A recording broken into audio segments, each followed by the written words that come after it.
श्री कृष्णचंद्र श्री राधा रानी के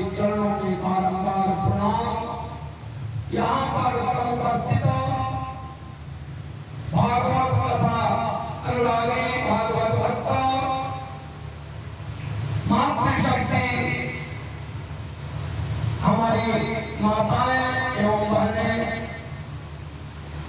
एवं कथा श्रवण करने आए, ज्ञान गंगा में अवगाहन करने आए हमारे भाई व बंधु तथा इस कथा के आयोजक व संयोजक उमेश चंद्र मिश्रा जी तथा इस कथा में संलग्न हमारे पाठक जी, उन सभी का व्यासपीठ से हार्दिक स्वागत अभिनंदन तथा वंदन व्यासपीठ करता है। मन और वाणी को पवित्र करने के लिए श्रवण करेंगे। आइए सभी लोग अपने मन में गुनगुनाते हुए प्रभु का नाम लेते हुए गाएंगे। मेरे तो आधार सीता राम के चरणारविंद, मेरे तो आधार सीता, मेरे तो आधार सीता राम के चरणारविंद, भागवत चरणा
हम लोगों ने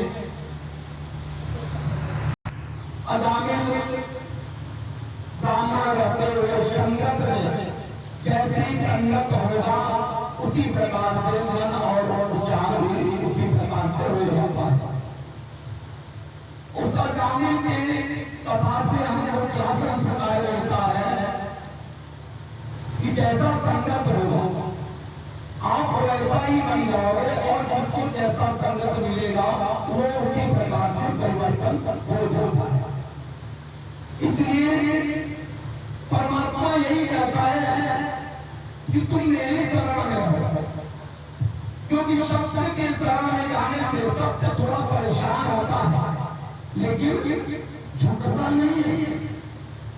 परेशानी थोड़ा आ सकती है लेकिन वह सत्य सत्य ही होता है।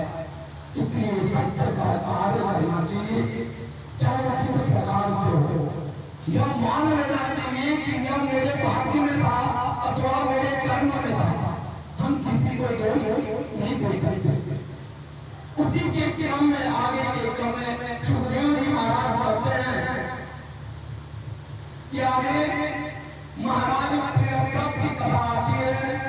महाराज प्रियव्रत की भगवान के अनन्य भक्त थे। बाद में मनु महाराज के कहने पर उन्होंने राज्य किया था और भगवान का नित्य ध्यान करते हुए वो परम धाम को चले गए थे। प्रियव्रत के पुत्र हुए आग्निक महाराज हुए। आग्निक के राज्य करते हुए प्रजा का पालन करने लगे। एक बार पुत्र कामना के कारण मंदराचल पर्वत पर जाते लगे और एकादशी होकर के ब्रह्मा को ध्यान करने लगे। ब्रह्मा का जब ध्यान किया उन्होंने तपस्या में भंग करने के लिए, ब्रह्मा ने तपस्या को भंग करने के लिए एक अप्सरा पूर्व व्यक्ति को भेजा, क्योंकि तपस्या जो करता है तो भगवान भी देखते हैं कि इसका मन लगा है कि नहीं लगा है ना। परमात्मा भी हमको बराबर देखता रहता है कि हम किस भाव से कर रहे हैं, हमारा भाव क्या है। जैसे एक कथा आती है, दो व्यक्ति ऐसे थे जिन्होंने तपस्या करने के लिए ठाना, और दोनों ने ये तपस्या किया कि मैं तपस्या करूंगा और परमात्मा को प्राप्त करूंगा। अच्छा, दोनों ने अपना जो है विचार करते हुए तपस्या करने के लिए वन में गए। परमात्मा ने देखा कि ये तपस्या करने के लिए जा रहे थे। नारायण ने तुरंत नारद जी को बुलाया, कहा हे नारद जी, देखो ये दोनों तपस्या करने के लिए जा रहे हैं, तो इनसे जाकर के कह दो कि 1000 वर्ष तक जब तक तपस्या नहीं करोगे तब तक परमात्मा का मिलन नहीं हो सकता। नारद जी वहां पर दोनों व्यक्ति के पास आते हैं, दोनों व्यक्ति से कहते हैं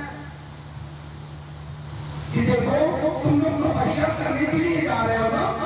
दोनों ने कहा तपस्या करने के लिए हम दोनों जा रहे हैं, और तपस्या भगवान का क्यों करना चाहते हो?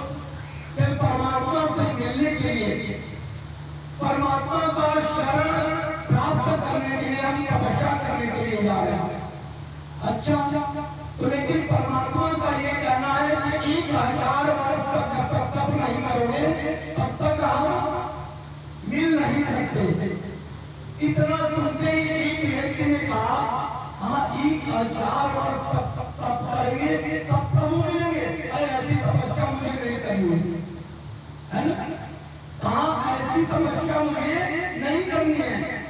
लेकिन एक व्यक्ति जो था वो क्या करता है, हाँ नारद जी आपका बड़ा बड़ा धन्यवाद, आपने ये जो बता दिया ना कि 1000 वर्ष के बाद नारायण मिल जाएंगे। अभी तो मुझे संदेह था कि मिलेंगे कि नहीं मिलेंगे, लेकिन आपने बता दिया कि 1000 वर्ष तप करने के बाद नारायण की प्राप्ति हो जाएगी। देखो भाव जैसा रहेगा वैसा ही मिलेगा। और जो उन्होंने नारद जी से कहा कि आपका जो है कोटि कोटि धन्यवाद, इसलिए कि आपने नारायण से मिलने का समय बता दिया, उसी समय नारायण प्रकट हो जाते हैं तुरंत।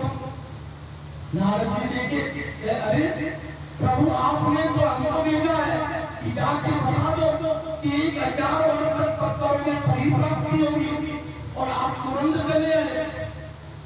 नारायण ने कहा, देखो नारायण, मनुष्य का मन बहुत चंचल है, इसलिए कहा गया है ना कि मन ही मनुष्य, मन को जब अपने में वश में कर ले तो मैं प्राप्त हो जाता हूँ। तो इसमें मैंने जो कह दिया कि नारायण को मिलने के लिए 1000 वर्ष तक तप करेंगे तब मिलेंगे, तो मैं तपस्या करूंगा, इसका भाव बहुत ही शुद्ध हो गया था, इसलिए मैं तुरंत मिल गया है ना। तो नारायण ऐसे भी है जो तुरंत मिल जाते हैं, लेकिन जो तपस्या करने वाले नहीं रहते हैं उनको दूर भी हटा देते हैं। उसी प्रकार से जब आदमी से महाराज जो है तपस्या कर रहे थे, उसी समय ब्रह्मा ने देखा कभी ये तो तपस्या करने लगा, अब इसको हमको वरदान देना पड़ेगा प्रकट होकर के। तो ब्रह्मा ने सोचा, विचार किया कि पहले इसका जो है तपस्या भंग हो जाए वो ज्यादा अच्छा है।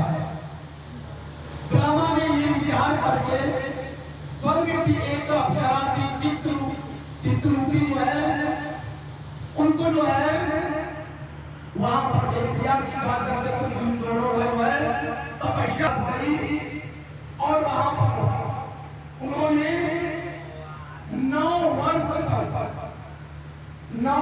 तक जो है तपस्या किया। और वो जो है पूर्व चित्ती जो थी आदमी जो है राजा के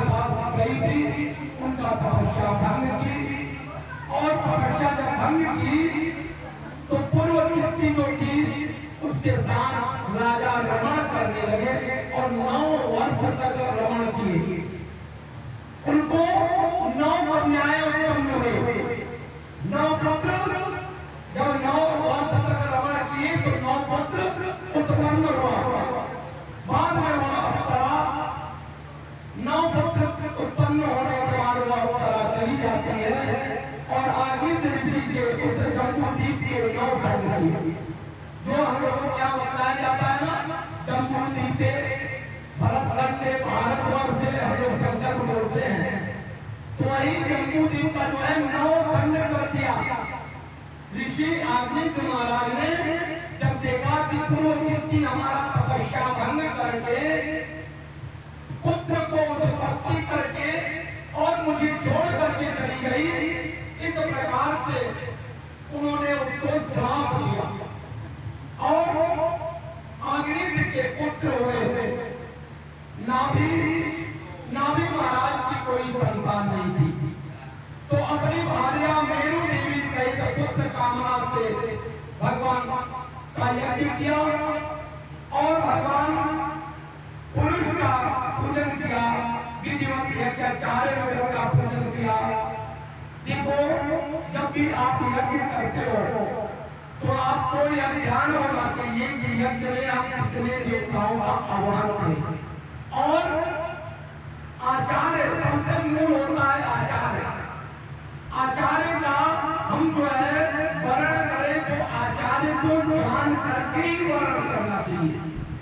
और आचार्य के बाद जितने भी और लोग उसमें समाहित होते हैं, आचार्य होते हैं, उपाचार्य होते हैं, पूजक होते हैं, होता होते हैं, उद्गाता होते हैं, ये सभी का आप नियम के साथ आप उसमें वर्णन करेंगे और उसके बाद यज्ञ करेंगे। कहते हैं आचार्य होता आदि को निश्चित करके भगवान के गुणों का गान किया और बात की, ही भगवान आपके जैसा ही पुत्र मुझे चाहिए, मैं पुत्र प्राप्ति के लिए यज्ञ कर रहा हूँ। प्रभु भगवान वहां पर प्रकट होते हैं और उनके प्रकट होने से कहते हैं जैसा पुत्र चाहते हो तो उसी प्रकार से आपको पुत्र प्राप्ति हो। इस प्रकार से जब उन्होंने आशीर्वाद दिया तो नारी से असमंजस हुए, फिर भगवान ने प्रार्थना करने पर भगवान ने आशीर्वाद दिया कि ठीक है, तुम्हें पुत्र होगा। वही पुत्र ऋषभदेव जी भगवान के रूप में पुत्र रूप में प्रकट हुए और ऋषभदेव जी का जीवन भी भगवान देव जी के राज्य में हुआ था। उसी प्रकार से जैसे कि जब हम लोगों ने अजामिल की कथा सुना था तो अजामिल को भी इसी प्रकार से पुत्र हुआ और नारायण की कृपा से एक ऐसा पुत्र हुआ जिसका नाम रखा गया था नारायण। ऐसे ही एक बार क्या हुआ, आगे की कथा में सुखदेव जी महाराज कहते हैं कि हे राजा परीक्षित, एक और कथा कहता हूं, सुनो। के पुत्र विश्वरूप थे, शुक्राचार्य गुरु थे, राक्षसों के गुरु, और इधर बृहस्पति देवताओं के गुरु थे। शुक्राचार्य के पुत्र थे विश्वरूप। विश्वरूप को 3 मुख था, विष्णु को 3 मुख था और तीनों मुख से वो देखते थे और कार्य भी करते रहते थे। तो उन्होंने क्या किया, इंद्र ने सोचा कि गुरु को मुझे चाहिए, इसलिए विश्वरूप को गुरु बना दिया। जब गुरु बनाया तो विश्वरूप जब भी पूजा करते थे तो इंद्र के लिए तो पूजा करते थे 2 मुख से, लेकिन 1 मुख से अपने राक्षसों के लिए नहीं किया करते थे, क्योंकि उनकी माता राक्षस करते थे। तो वो अपने राक्षस के लिए भी 1 मुख से किया करते थे और 2 मुख से क्या करते ऐसे काफी दिनों तक चला। भगवान गए अभी तक लौट के भी नहीं आए। और इधर क्या हुआ, इधर हुआ कि एक दिन इंद्र ने देखा कि विष्णु पूजा तो कर रहा है हमारे लिए, लेकिन दो मुख से हमारे लिए कर रहा है और एक मुख से ये राक्षसों का भी फल प्रदान कर रहा है। क्योंकि गुरु जो होते हैं ना, गुरु का फल कैसे मिलता है, गुरु का फल जैसे आपने गुरु मंत्र ले लिया जब, वैसे ही होता है। जैसे भक्ति महारानी वृंदावन में थी, लेकिन पूजा कहाँ हुआ, हरिद्वार में है। नारद जी ने कथा का सुना हरिद्वार में। भक्ति महारानी को पूर्ण करने के लिए, ज्ञान और वैराग्य को पूर्ण करने के लिए कथा का सुना हरिद्वार। और वृंदावन कहाँ है, देखो वृंदावन की दूरी कहाँ है और हरिद्वार की दूरी देखो। लेकिन पूजन हुआ और लाभ भक्ति महारानी को हुआ, दोनों पुष्ट हो गए, ज्ञान और वैराग्य दोनों पुष्ट हो गए। उसी प्रकार से गुरु होता है, गुरु कहीं भी पूजा करेगा तो उसमें से अनुशासक जो उनका शिष्य होता है उसको भी नाम मिलता है। अगर गुरु पूजन किया उसका लाभ मिलेगा, जो भी कर्म करेगा उसका आपको मिलेगा। इसलिए गुरु को भी बहुत ही आपको ठीक करके ही गुरु बनाना चाहिए। आज तक तो गुरु बनाने के लिए जो है, जैसे हमने कई बार देखा है कि जो है सभा लगी हुई है और माइक से ही गुरु मंत्र देते हैं, ऐसा गुरु मंत्र बनाना चाहिए। कभी ऐसा गुरु आप मत बनाओ।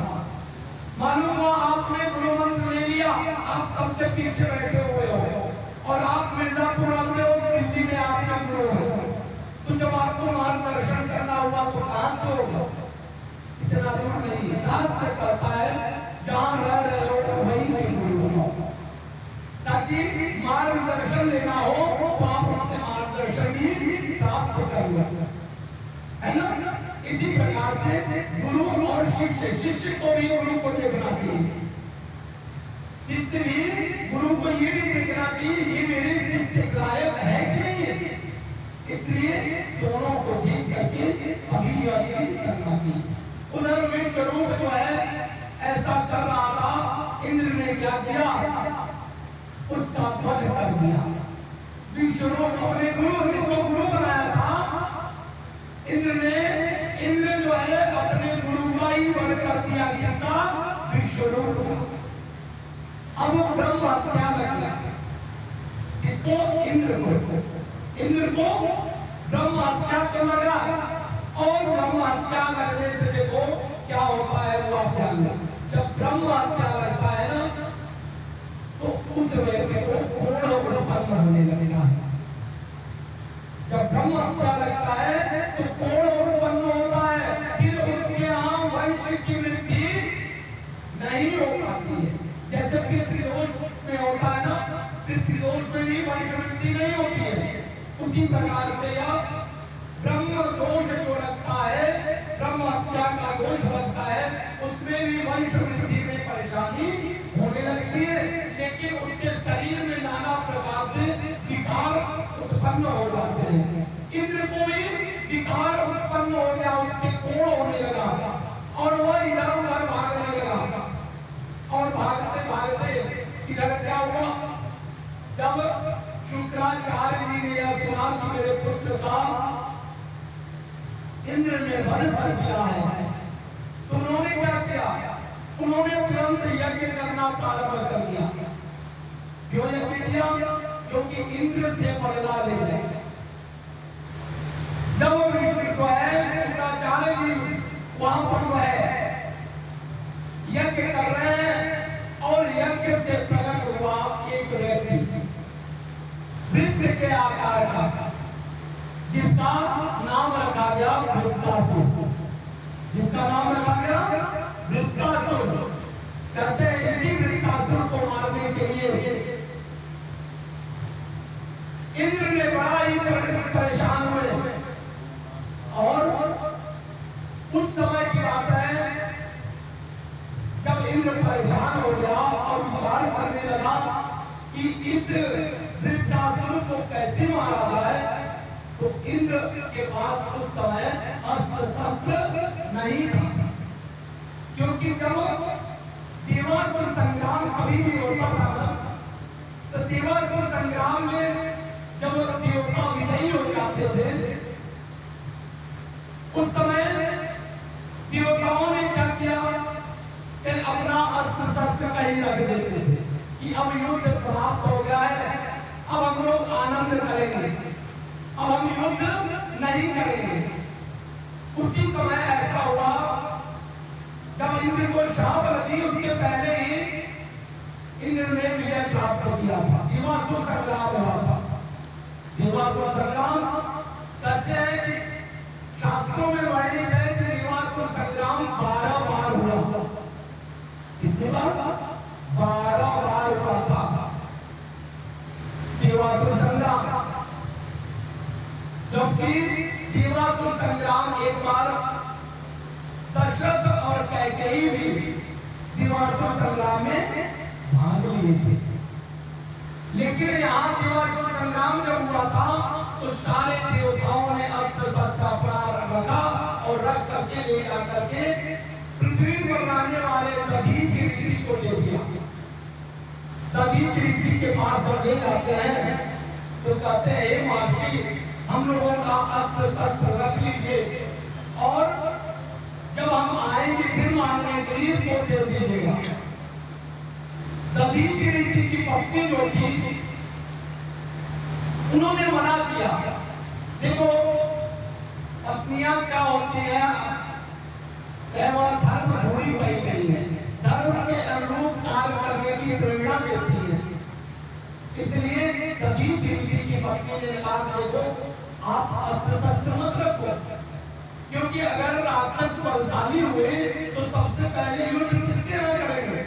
जिसके यहाँ अस्त्र शस्त्र रहेगा, तो परेशानी हम लोगों को होगी।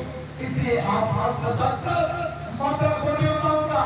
देवताओं ने बड़ा ही निवेदन किया कि हे महाराज दधीचि, आप हम लोगों का अस्त्र शस्त्र रख लो, हम लोग जब आएंगे मांगने के लिए तो दे देना। दधीचि ऋषि ने एक प्रकारेण इंद्र और सारे देवताओं का अस्त्र शस्त्र अपने यहाँ रख लिया। ये तो अभी तक देवता आए ही नहीं अपना अस्त्र शस्त्र लेने के लिए। ऐसा विचार करते करते करते करते काफी काल बीत गया। दधीचि ऋषि की पत्नी भी बहुत परेशान हुई।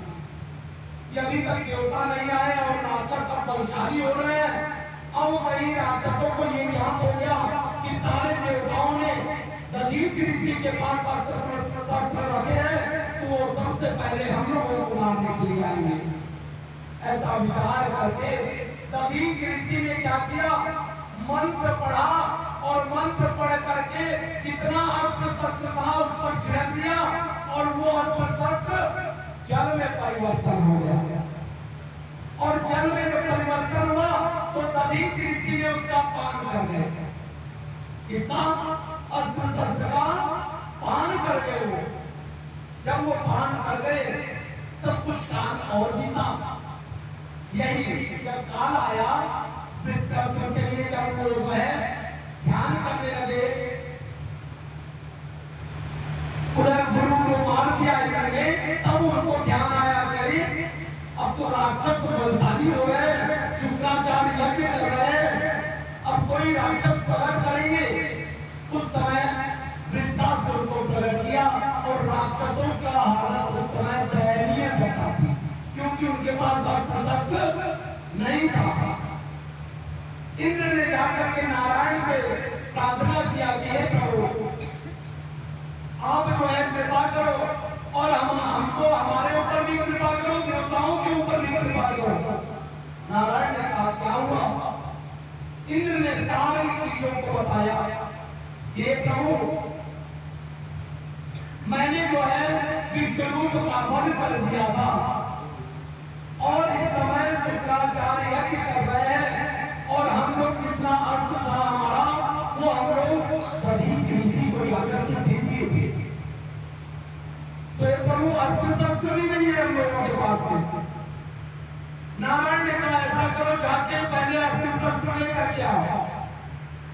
इंद्र सारे देवता दधीचि ऋषि के पास पहुंचते हैं, कहते हैं हे ईश्वर हमारा अस्त्र शस्त्र आप मुझे लौटा दो। दधीचि ऋषि ने कहा कि देखो ये देवताओं है ही नहीं। इंद्र ने कहा हम लोग तो ठीक ही कहते आपको, आप कह रहे हो कि हमारे पास अस्त्र शस्त्र नहीं है। इस प्रकार से दधीचि ऋषि ने कहा देखो मैंने बहुत रात तक आपका इंतजार किया और जब आप नहीं आए तो मैंने मंत्र से उसको जल में परिवर्तन कर दिया और जल में परिवर्तन करके पान कर दिया। अब तो वो मेरे शरीर में चला गया। सभी लोगों ने देवताओं ने कहा कि लोगों क्या किया गया? फिर नारायण के पास जाते हैं। नारायण ने कहा ऐसा है कि जाके कह दो कि दधीचि ऋषि अपना शरीर का परित्याग कर दे और विश्वकर्मा उनके शरीर के हड्डी से जो है अस्त्र शस्त्र बनाएंगे। जब देवता भी आए वहां तो कहने लगे कि हे महाराज दधीचि आप अपने शरीर का परित्याग कर दीजिए और विश्वकर्मा जी आपके शरीर के हड्डियों से अस्त्र शस्त्र बनाएंगे ताकि हम लोग असुर जो बढ़ रहे हैं, राक्षस जो बढ़ रहे हैं, हम उनका वध कर पाए। इसलिए अस्त्र शस्त्र बहुत जरूरी है। दधीचि ऋषि की पत्नी सुन रही थी सारी बात को। दधीचि ऋषि ने मना किया और उनकी पत्नी ने भी मना किया कि नहीं मेरे पति, मैं क्यों ऐसा करूं? सबके पति प्रिय हो गया, इसलिए उन्होंने मना किया सारे देवताओं के आग्रह पर कि देखो इनका शरीर भले ही छूटेगा लेकिन यह परम धाम प्राप्त होगा और तुम्हें भी शरीर हम लोग ले चलेंगे, तुम्हारी मृत्यु नहीं होगी। उनके पत्नी को कहा कि तुम भी शरीर हम लोगों के साथ चलोगी। अब क्या हुआ? बोलिए नारायण भगवान की जय। जिस समय दधीचि ऋषि ने शारंग जो धनुष था उनको बनाया, शिव के लिए धनुष बनाया, इसी प्रकार से सारे अस्त्र शस्त्र विश्वकर्मा ने बनाया और बना करके देवताओं को दे दिया। इधर क्या हुआ? इधर हुआ कि जो उनको ब्रह्म हत्या लगा था, नारायण ने उस ब्रह्म हत्या का 4 भाग कर दिया। 4 भाग 4 लोगों में बांट दिया। कहां कहां बांटा? क्या पहला तो बांट दिया स्त्रियों को। पहला सबसे पहला भाग स्त्रियों को दिया। जो माता है 4 दिन मंत्र में जो है एक माह में 4 दिन 3 दिन जो मासिक होती है वो इंद्र के ब्रह्म हत्या का ही 4था भाग है जो स्त्रियों को दिया, जो सूतक के रूप में माना जाता है। स्त्रियों को दिया और किसको दिया? समुद्र को दिया। समुद्र में आप देखते होंगे कि समुद्र का जब आप उधार चलता है ना तो फेन के जैसा निकलता है। तीसरा क्या को दिया? तीसरा वृक्षों को दिया। वृक्ष को जब काटते हो ना तो उसमें से जो निकलता है जैसे नीम वगैरह में से आप देखे होंगे, है ना? वो तीसरा भाग दिया। चौथा भाग कहीं गौड़ को दिया। इस प्रकार से 4 भाग इंद्र का किया। उनके पाप का जो भागी था वो 4 भाग करके इन लोगों ने वितरण कर दिया। और इधर क्या हुआ? इधर कहते हैं कि जो राक्षसों के गुरु थे शुक्राचार्य यज्ञ किए, यज्ञ में से उत्पन्न एक वृत्त नामक आकार का, वृत्त के आकार का राक्षस उत्पन्न हुआ। उसका नाम था वृत्तासुर। वृत्तासुर अग्नि से प्रकट हो गया था और इतना बलशाली था कि देवता उसको मार ही नहीं पाते थे। भगवान नारायण के पास पहुंचे कि प्रभु वृत्तासुर बहुत बलशाली है, इसको किस प्रकार से मारा जाएगा। नारायण ने कहा, हे इंद्र, तुम्हारे वज्र में ही मैं रहूंगा और तुम वज्र का वृत्तासुर के ऊपर चलाना, उसी से उसकी मृत्यु होगी। जब वहां युद्ध के स्थान पर दोनों लोग पहुंचते हैं, वृत्तासुर भी पहुंचता है और इधर सारे देवता भी वहां पर उपस्थित हो जाते हैं। वृत्तासुर समझ जाता है कि मुझे मारने वाला इंद्र थोड़ी होगा, मुझे मारने में शामक पुराण मात्र नारायण की कृपा इंद्र के साथ लग रहा है। वहां पर जहां युद्ध हो रहा था, युद्ध के मैदान में ही वृत्तासुर प्रार्थना करना चालू कर दिया, किससे? नारायण से। कहता है कि हे नारायण, मैं तो यही चाह रहा था कि आप मुझे मृत्यु प्रदान करें और आपके द्वारा ही मुझे मुक्ति प्रदान हो। वृत्तासुर 4 मंत्रों के द्वारा भगवान नारायण की स्तुति करता है। आइए हम लोग भी नारायण की स्तुति में भाग ले। वृत्तासुर कहता है, अहम हरे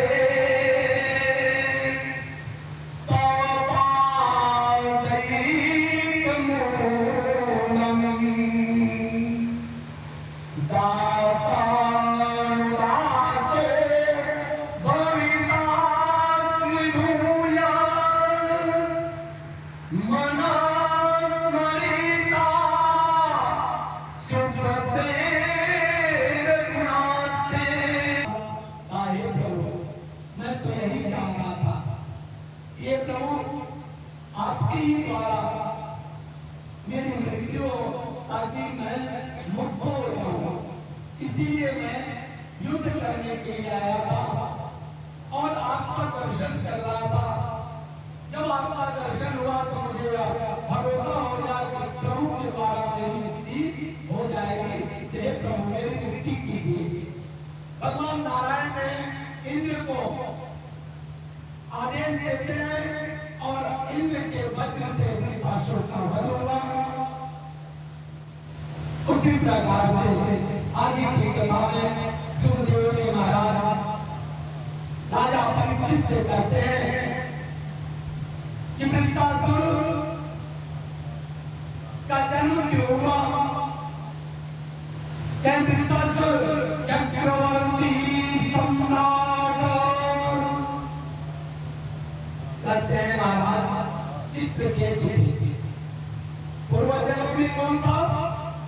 वृत्तासुर जो राक्षस हुआ था वह पूर्व जन्म में चित्रकेतु, महाराज चित्रकेतु थे। उनकी 1000 करोड़ पत्नियां थी। कितनी? 1000 करोड़ उनकी पत्नियां थी और उनको बालक नहीं हो रहा था। राजा ने कहा कि देखो, तुम्हारा पितृदोष है, तुम्हें पितृदोष है, इसलिए तुम्हें बालक नहीं हो रहा है। अब तुम इसका उपाय करोगे तो तुम्हें बालक अवश्य हो जाएगा। उन्होंने अंगिरा ऋषि को बुलाया और अंगिरा ऋषि ने आकर के उनके यहाँ पूजन किया। पूजन के प्रताप से जो उनकी दूसरी पत्नी थी उसको एक बालक हो गया और जब बालक हुआ तो बालक जब होता है ना तो माँ जो है बहुत खुशी होती है ना। माताओं को खुशी अपरंपार होती है अपने बालक के लिए। तो जिसको पुत्र हुआ था वो तो खुश थे, लेकिन जिसको पुत्र नहीं था वो द्वेष करने लगे। अरे मैं भी राजा की पत्नी हूँ लेकिन मुझे तो पुत्र हुआ नहीं और इसको पुत्र हुआ है, अब ये राजा होगा और इसका मान सम्मान बढ़ जाएगा। इसलिए हम लोगों को कुछ न कुछ विचार करना चाहिए। ऐसा विचार करके जिसको पुत्र नहीं था, जितनी रानियां थी सभी ने इकट्ठा होकर के मिल करके उस पुत्र को मारने का विचार बना लिया कि न रहेगा ये बालक और न हम लोगों का मान सम्मान घटेगा। ऐसा विचार करके और कहते हैं कि दूसरी रानियों ने उस बालक लड़का हुआ था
जब सारी रानियों ने मिल करके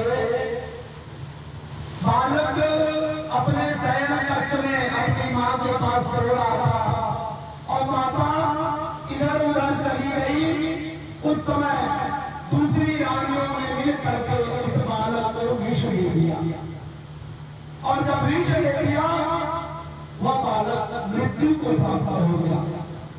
और जो रानियां थी वो परेशान हो गई और भागने लगी कि कहीं ऐसा ना हो कि हमारा पोल खुल जाए। और जो रानी थी जिसका बेटा हुआ था वो रो रही है और रोते रोते परेशान हो गई। उसने कहा कि हो न हो या किसी के कारण ही मेरे पुत्र की मृत्यु हुई है, इसका पता लगाया जाएगा। मैं भगवान शिव से प्रार्थना कर रही हूँ और भगवान शिव ही मुझे बताएंगे कि इसकी मृत्यु कैसे हुई। जब भगवान को प्रार्थना करने लगी उसी समय वह बालक बोल बैठा। मृत्यु हो गई है लेकिन बालक ने बोल दिया, कहा मैं जानता हूं कि मेरी मृत्यु कैसे हुई। जब देखा कि ये बालक तो बोल दिया, जब भी भगवान शिव के कृपा से कुछ क्षण के लिए रानी ने कहा था कि कुछ क्षण के लिए ही मेरा पुत्र ये तो बता दे इसको मारा किसने, बस मैं यही चाहती हूँ। तो जब बालक बोल दिया, कहा कि मैं जानता हूँ कि मुझे विष किसने दिया था, तो जिसने विष ले आया था वो भी भागना प्रारंभ कर दिया और जितनी उसकी माँ की सौतेली रानियां वो भी भागना चालू कर दी। बालक ने कहा देखो यह तुम्हारा दोष नहीं है, तुम भागो मत, भी मेरी माँ, तुम आओ मेरे पास, तुम अपने सत्य को स्वीकार करो। इसलिए कि जो कार्य तुमने किया है उस सत्य को स्वीकार करो बस, इसलिए तुम्हारी गलती नहीं है। ये मेरा इतना ही पूर्ण था जो मुझे बालक उत्पत्ति में हुआ और फिर मेरी मृत्यु हो गई है ना। तो तुम लोग मेरी माँ हो इसलिए आप परेशान मत हो, ये मेरे कर्म का फल है। वही चित्रकेतु का जो पुत्र वह मृत्यु हुआ था, वही वृद्धाश्रम के रूप में उत्पन्न हुआ था। उसका जो उस समय जीवन नष्ट हो गया था तो भगवान की कृपा से उसको फिर से दूसरा जीवन मिला और परम धाम के भगवान के परम धाम को प्राप्त किया। इधर क्या हुआ, सुखदेव जी महाराज कहते हैं कि जब हिरण्यकश्यपु उस समय तपस्या करके आ गया अपने निवास पर, सारे देवताओं पर विजय प्राप्त प्राप्त कर लिया, स्वर्ग पद प्राप्त कर लिया। हिरण्यकश्यपु का राज्य चलने लगा। हिरण्यकश्यपु ने कहा कि मैं ही भगवान हूं, दूसरा भगवान कोई है ही नहीं, इसलिए तुम लोग सारे लोग मेरी ही पूजा करो। उस समय हिरण्यकश्यपु मंदराचल में तपस्या करके आया। उसके 4 पुत्र हुए, जिसमें से कि एक प्रहलाद हो। शुक्राचार्य की 2 लड़के थे, षंड और अमर्त। शुक्राचार्य के जो षंड और अमर्त 2 पुत्र मिल गए। षंड और अमर्त ने शिक्षा देना जब प्रारंभ किया प्रहलाद जी को, तो प्रहलाद जी नारायण नारायण नारायण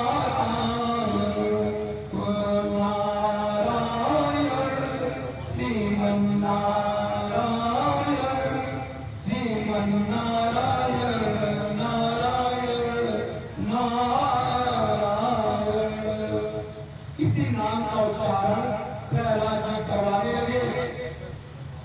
कुछ काल तक जो है ऐसे ही चला। एक बार हिरण्यकश्यपु अपने राज्य में बैठा हुआ था सिंहासन पर, देखा कि प्रहलाद गुरुकुल से आ गए हैं। हिरण्यकश्यपु बुलाता है, बड़े प्रेम से अपने गोदी में बैठाता है, कहता है हे पुत्र तुम गुरुकुल में से आ गए, गुरु जी ने क्या सिखाया? प्रहलाद जी ने कहा ये पिताजी ब्रह्मांड में और कोई है नहीं, ब्रह्मांड में मात्र एको अंग द्वितीयो नास्ति। कौन है? सिर्फ नारायण ही है, वही सब करते हैं, उनके बिना एक पत्ता हवा भी नहीं चल सकता। हिरण्यकश्यपु ने सोचा, विचार करने लगा, यदि मैंने तो शुक्राचार्य के पुत्रों से कहा था कि इसको ऐसी शिक्षा प्रदान करो जो मुझे भगवान के रूप में माने, और यह हमारे गुरु पुत्र ने क्या कर दिया?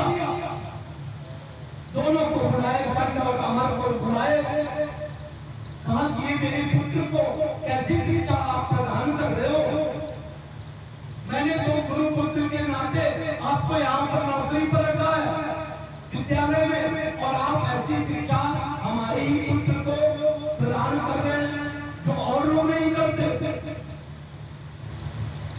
दोनों ने कहा कि महाराज हम लोगों ने ये शिक्षा नहीं दिया, ये इसका जो है बाल्यावस्था से जब से ये आया हुआ है गुरुकुल में, यह स्वयं अपनी शिक्षा लेता है, हम लोगों की शिक्षा कभी लिया ही नहीं है।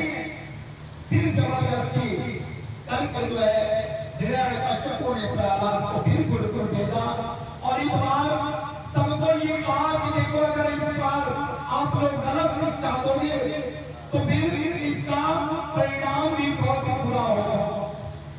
सभी लोगों ने फिर चिंता जाप कर, फिर लोगों ने षंड और अमर को वहां के अध्यापक थे शुक्राचार्य के पुत्र, शुक्राचार्य ने भी डांटा, ये पुत्र कैसी शिक्षा दे रहे हो? ये दोनों ने कहा देखो ये प्रहलाद हम लोगों से शिक्षा प्राप्त करता ही नहीं है, ये तो स्वयं इतना ज्ञानवान है कि हम लोग जो है जब हम लोग हट जाते हैं तो ये सारे गुरुकुल के जितने बालक हैं सबको बुला करके अपनी शिक्षा प्रदान करने लगता है। ऐसा करते करते देखते देखते जो है हिरण्यकश्यपु परेशान हो गया। उसने विचार किया कि मेरा पुत्र तो है ये, मुझे तो बहुत गमता है, लेकिन यह मेरे शत्रु का बराबर नाम ले रहा है, इसलिए इसकी मृत्यु हो जाए तो वही अच्छा है। ऐसा विचार करके लेकर के अपने दूतों को बुलाया, कहा इसको ले जाकर के पहाड़ से फेंक दो और इसकी मृत्यु हो जाएगी कोई ठीक है, कम से कम हमारे मुल्क के घर में जो है शत्रु का नाम लेने वाला तो नहीं रहेगा। दूतों ने ले जाकर के प्रहलाद जी को पहाड़ से फेंक दिया, और जब पहाड़ से फेंका दूसरे दिन फिर प्रहलाद गंगा की चली आती है। नारायण ने उनका रक्षा किया। आते फिर जो है हिरण्यकश्यपु देवता पहाड़ से देखने के बावजूद प्रहलाद कैसे बन गया। फिर उसने जो है कहा कि इसको जंगल में छोड़ दो, सभी शेर और जितने जानवर है खा जाएंगे तो ठीक रहेगा।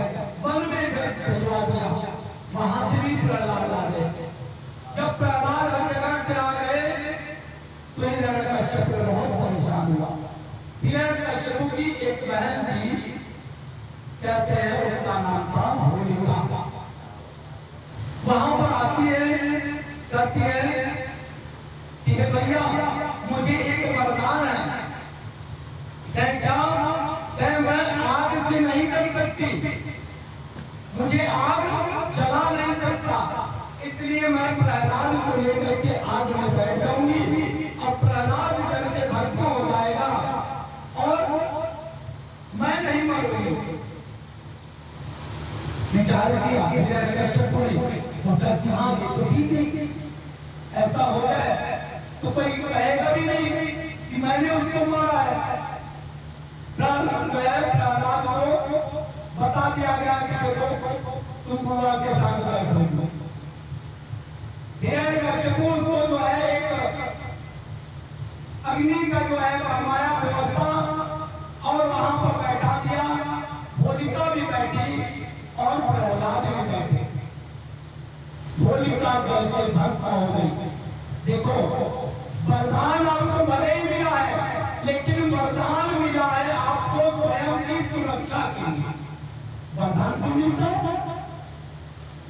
आपकी स्वयं की सुरक्षा। दुनिया में